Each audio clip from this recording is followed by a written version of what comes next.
Mana men қазан жууп баштадым. Жыр, жанагы жыр жуйт го, агартат го казанды. Мынакей, казанды ысытып алып, мен мынтип сүйкөп койдум. Мынакей мантык асканды бар эле, ошону жуудум. Мына ичине сүртүп койдум, агарып баратат. Мына кастрюльдүн сыртынан да аппак болуп калды.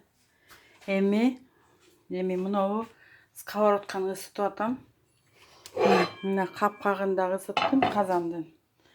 Мына ушуларды жууп азыр результат көргөзөм силерге.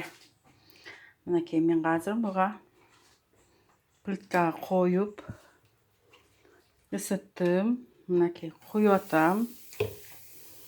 Мына бир тике мачалканы сулуу алыш керек экен мынтип. Мынакей муну менен алып мен монтип сүртүп коем. Ысып. Ысыганда аппак болот экен бул, сразу жырлары кетип атат. Мынакей. Эми мен муну сүртүп коюп коем азыр иши сырты менен. Анан жууп бүткөндө мен агарганын тартып жөнөтөм силерге.